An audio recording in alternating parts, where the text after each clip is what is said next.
Terdengar suatu seperti menabrak kaca. Aku menengok ke belakang.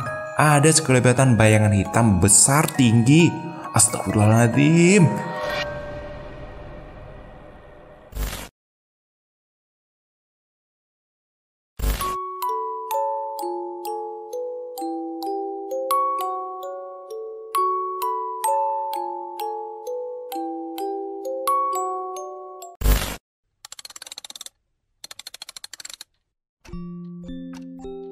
Rumah Kos Bekas Pesugihan part kedua.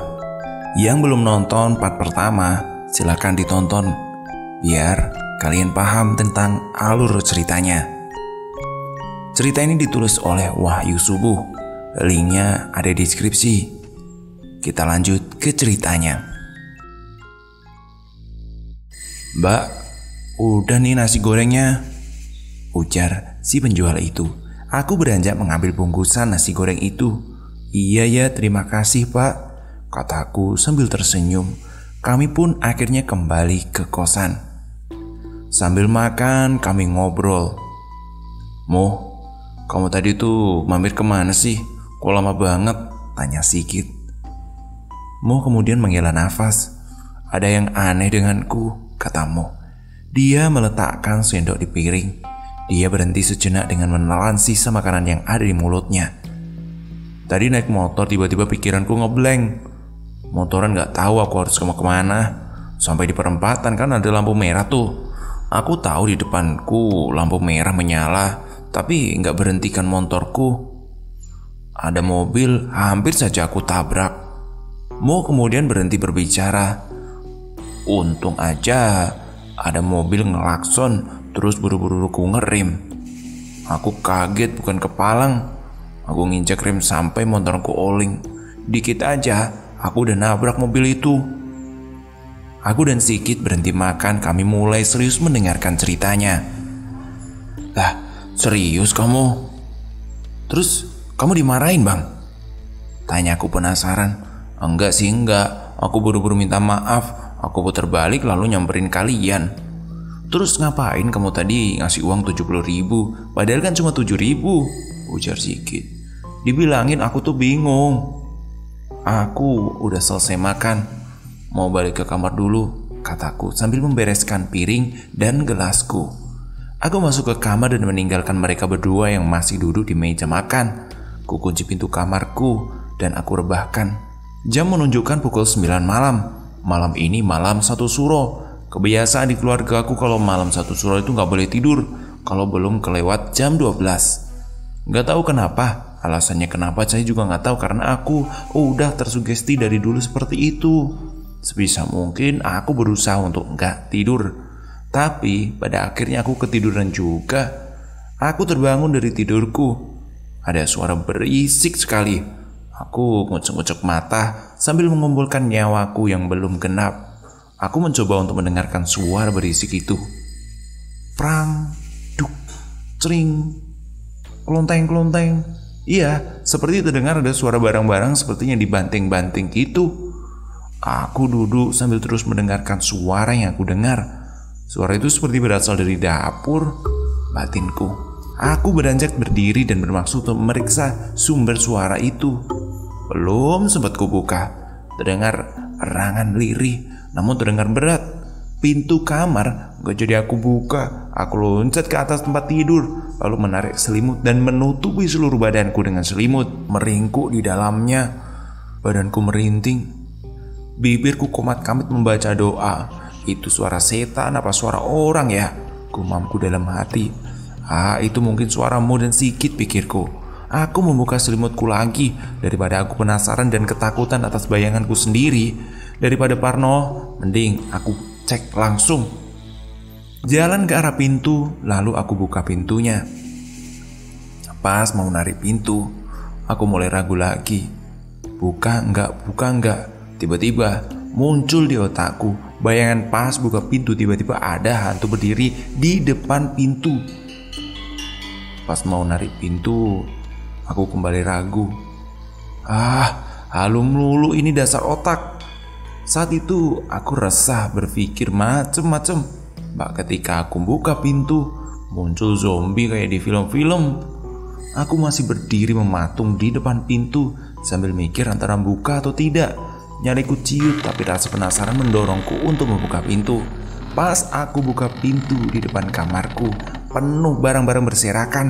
Telur pecah, wajan, piring, sendok, bawang merah, bahkan ada bumbu-bumbu dapur yang berserakan. Anehnya nggak ada siapapun di sini. Aduh, mungkin ini adalah kucing. Emang kucing sialan ngerjain orang-orang malam-malam kayak gini, gumamku. Aku menghela nafas sambil menggeleng-gelengkan kepala.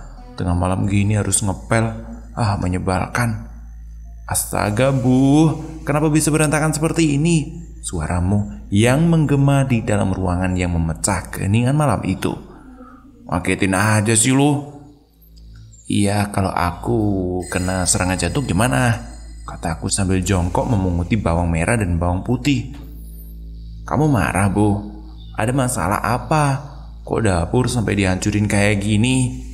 Hancurin gimana? Aku keluar kamar udah berantakan kayak gini kok. Bantuin dong, jangan berdiri aja. Mau kemudian jongkok dan memunguti bawang merah. Terus siapa yang lakuin ini? Ya mana aku tahu, kucing kali. Kami berdua jongkok membereskan dapur. Siki jalan dari arah kamarnya dengan tergopoh-gopoh. Badannya basah penuh keringat. Saking terburu-burunya dia jalan sampai menyerempet punggungnya Mo. Mo yang sedang jongkok pun tersungkur. Namun tak dihiraukan oleh Sigit. Dia tetap jalan bahkan gak menoleh sama sekali ke arah Mo. Sigit membuka lemari es dan meraih sebotol air minum. Dia menegak air minum sampai habis. Aku cuma bisa melongo melihat tingkah laku Sigit. Kamu kenapa? Jalan pecicilan. Matamu gak ngelihat ada orang segede ini? Main tabrak aja, ujarmu kesal. Sigit menarik nafas dalam, lalu duduk di kursi sambil memegang botol minuman. Maaf bro, maaf, mimpi buruk aku. Hah? Mimpi apa? Sampai keringat kayak gitu. Habis mimpi dikejar mantan ya? Habis ketindihan aku, bajingur. Mimpi ada bayangan hitam besar banget menginjak dadaku. Aku sampai gak bisa gerak, gak bisa nafas. Lalu terus? Tanyaku. Dalam hati aku bilang Allahu Akbar, Allahu Akbar, Allahu Akbar. Akhirnya aku bisa bangun. Lah ini kenapa juga berantakan kayak gini? Tanya Sigit. Ini ulah si subuh nih, marah-marah dapur, hancurin segala bumbu-bumbu. Tutup mulutmu kisana, ujarku sambil meletakkan jari telunjukku ke mulutnya maupun menepis tanganku. Jangan menebar fitnah kamu, bukan ulahku. Ini bang, ini tadi aku keluar kamar udah kayak gini. Tanganmu bau amis goblok, ujarmu sambil mengusap bibirnya. Ngapain kamu itu Bu, marah-marah sampai ngancurin dapur kayak gini? Tanya Sigit. Bukan aku bang, bukan aku. Dibilangin bukan aku kok ngeyel. Tadi kok aku keluar, udah kayak gini, udah berantakan. Mungkin kucing masuk rumah, jawabku. Kucing bapak kau ha? Mana ada kucing jam segini, ujarmu. Ya kali aja kucing tetangga. Terus masuknya lewat mana? Orang semua pintu dan jendela ditutup kan? Kata Sigit. Ya pokoknya bukan aku. Tega bener kalian menuduhku. Aku menyeringai. Jangan-jangan ini karena abang nyuri jajanan pasar yang dibuat sejajan itu. Makanya setannya marah. Terus dapurnya diberantakin. Ujarmu sambil menjambak rambutku. Ngomong setannya gak usah ngadep aku kali. Mana ada yang kayak gitu. Setan itu gak doyan jajan pasar. Dia doyannya bunga, menyan sama dupa kan. Dah buktinya kalian berdua doyan. Kau juga itu. Kau kan juga makan, ujar Sigit sambil menepuk pundakku. Tapi bisa juga bener loh. Aku tidur ketindihan mungkin gara-gara udah nyuri jajan pasar yang dibuat sejajan itu. Apaan sih? Kemarin sebelum nyolong jajan, aku juga sempat ketindihan kok, sahutmu. Itu mah karena kamu tidur gak berdoa. Udahlah, ayo bantuin bersihin, kataku. Apa gak bisa besok aja sih Bu? Tanya Sigit sambil menguap. Menurutmu? Tanyaku dengan nada kesal. Kami bertiga akhirnya membereskan dapur yang berantakan. membuang pecahan-pecahan telur dan ngepel lantai. Aneh memang, padahal tidak ada orang selain kita bertiga. Kalau ini ulah kucing, kami berlima gak ada yang memelihara kucing. Kalau kucing liar juga gak mungkin dia bisa masuk dari arah mana. Kalau ini ulah tikus macam apa yang punya tenaga sekuat ini? Panci, wajan, mangkuk dijatuhin. Tapi aku mencoba untuk berpikir rasional saja. Mungkin ini memang ulah kucing atau tikus. Kami bertiga saling diam. Kurasa mereka berdua juga gak ingin membahas ini lagi. Malah diem mandorin aja ini loh, ucapmu membuyarkan lamunanku. Kan udah selesai ngepelnya. Ini cuma dikit. Udah abang ngantuk aku. Teruskan ya para laki-laki. Aku meringis. Loh, mau tidur aja. Ini udah jam 2. Ngapain tidur? Besok kan libur. Kalau gak tidur mau ngapain? Gibah sama kalian? Ogah, jawabku sambil menggeleng pergi masuk kamar. Pagi menyingsing cahaya. Matahari saat itu masuk melewati celah ventilasi dan menerangi kamarku. Sayup-sayup terdengar suara keributan dari luar. Aku beranjak bangun sambil mengucek-ngucek mataku. Kubuka kunci pintu kamar dan menarik pintu sedikit kasar. Aku keluar kamar berjalan keluar rumah mencari sumber suara. Gaduh yang amat sangat terdengar sampai ke kamarku. Sementara itu di teras rumah Moh dan Sigit celingak-celinguk sambil kebingungan seperti sedang mencari sesuatu. Moh berdiri di bawah pohon sambil mendongak melihat atas pohon. Aku menghampiri mereka. Aku mendekati Moh. Aku penasaran dengan apa yang dia lihat. Aku pun ikut mendongak melihat ke atas pohon. Namun gak aku temukan sesuatu selain daun dan ranting. Lagi pada ngapain sih bang? Tanyaku penasaran. Lagi nyari monyet, jawabmu setengah acuh pandangannya masih fokus ke atas pohon. Aku mengalihkan pandanganku dari pohon dan melihatmu. Monyet? Aku ulangi perkataanmu. Iya monyet, ujarmu sambil menolehkan ke samping. Monyetnya siapa? Mo, gimana? Ada nggak? Sahut Sigit. Mo menengok ke sedikit. Nggak ada, ujarnya lalu melihatku lagi. Nggak tahu Bu, monyetnya siapa? Mungkin monyet tetangga lepas. Mo kemudian meninggalkan aku menghampiri Sigit. Mereka berdua asik ngobrol sementara aku masih terdiam di tempatku untuk beberapa saat. Kulihat jam di ponselku sudah jam 7 pagi. Aku lari masuk ke kamar dan menuju kamarku. Aku raih handuk yang kugantung di belakang pintu lalu pergi ke kamar mandi. Selesai mandi aku keluar rumah bermaksud mencari sarapan di warung soto yang ada di ujung jalan tak jauh dari rumah. Mau kemana kamu Bu? Sapa Sigit. Mau beli soto. Kenapa bang? Mau nitip? Enggak, aku nanti aja Bu. Sama Moh ya. Kamu gak apa-apa di rumah sendirian? Pergi kemana? Pergi ke rumahnya Moh, ke Tanjung Agung. Balik kapan bang?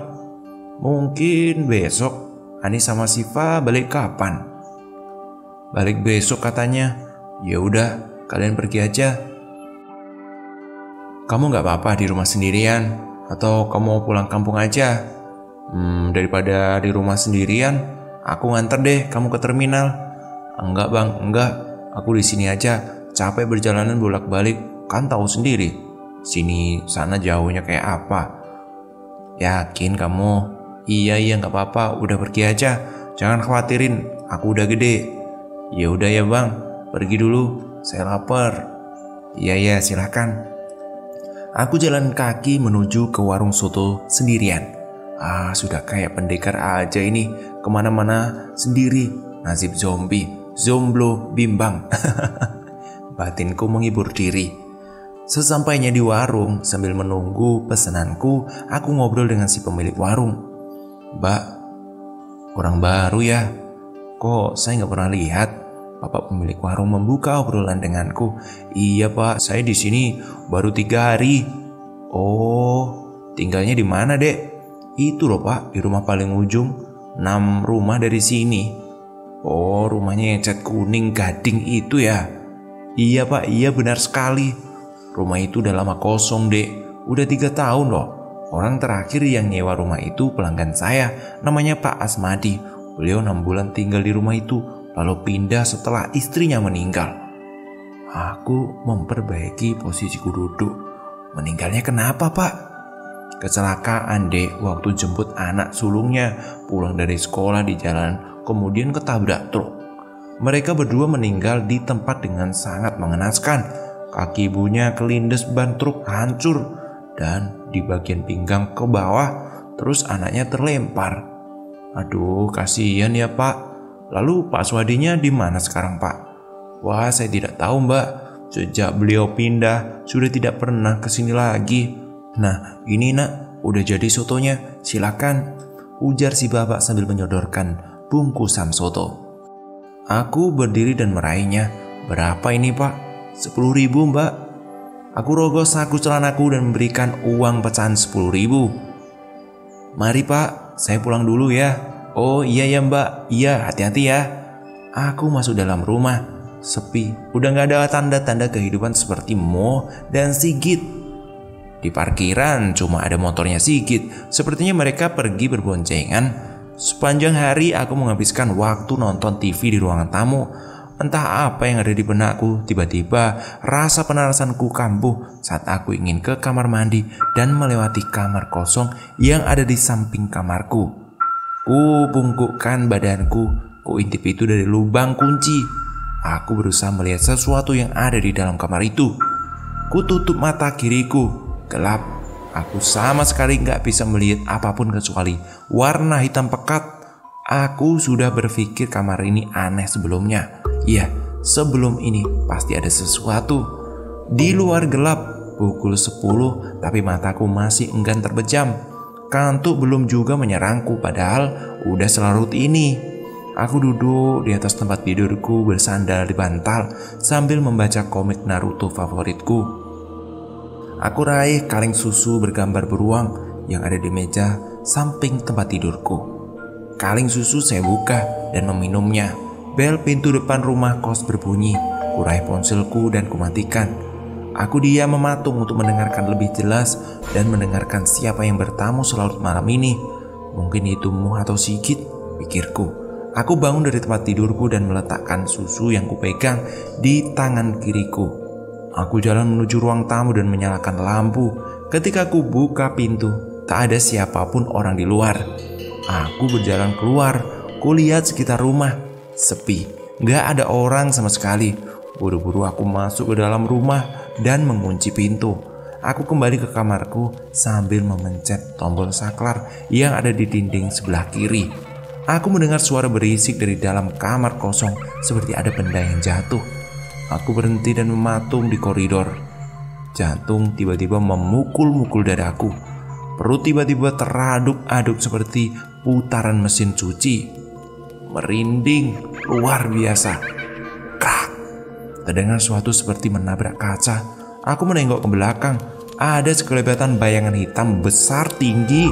Astagfirullahaladzim, itu tadi apa? Gumamku lirih. Langsung aku berlari masuk ke dalam kamar dan menguncinya. Jantungku saat itu berdetak semakin kencang. Napasku tersengal-sengal ngos-ngosan. Aku melompat ke atas ranjang dan duduk di pojokan sambil menarik selimut.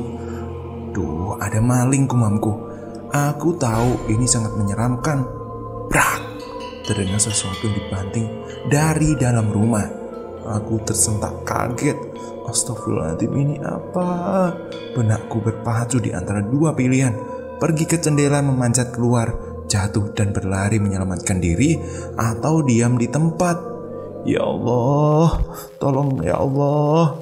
Suasana hening untuk sesaat. Suara bel berbunyi. Aku masih terdiam di tempatku. Suara itu berbunyi lagi sampai 3 kali. Otakku semakin tak karuan saat itu. Antara takut dan penasaran. Aku benci berada di situasi seperti ini. Ketika hati dan otakku tak sejalan, bel terus berbunyi. Kali ini aku tidak mau menuruti rasa penasaranku. Meskipun aku sangat ingin melihat siapa orang yang dari tadi terus memencet bel, bel itu terus berbunyi. Namun ku abaikan. Aku tidak ingin terjadi sesuatu pada diriku. Ayolah, aku nggak mau mati konyol di sini, lalu masuk koran dan berita kriminal. Samar-samar terdengar suara perempuan memanggil namaku. Aku terdiam dan terus mendengarkan suara itu. Yu, Wahyu, Yu, Wahyu. 3 kali suara perempuan itu memanggil namaku. Aku ingin beranjak pergi dan melihat siapa yang memanggilku, namun rasa takut menahanku. Ya sudah, aku memilih tetap diam di tempatku. Jantungku berdetak semakin keras. Jedak-jeduk, udah gak karuan. Aku mengenyitkan telingaku, berkonsentrasi mendengar suara perempuan yang terus memanggil namaku. Jidat dan lenganku basah oleh keringat. Hening, suara perempuan itu menghilang. Ponselku tiba-tiba berbunyi. Aku tersentak kaget. Jantungku hampir saja loncat. Kurai ponselku, terpampang nama Ani di layar ponsel. Tanpa menunggu lama, aku langsung mengangkat teleponnya. Assalamualaikum, ujarku lirih. Suaranya bergetar. Waalaikumsalam. Bukain pintu ya wah, ujarnya. Plong hatiku. Ternyata itu adalah suara Ani. Aku menghela nafas, langsung melompat dari tempat tidurku, lari ke depan dan membukakan pintu untuk Ani.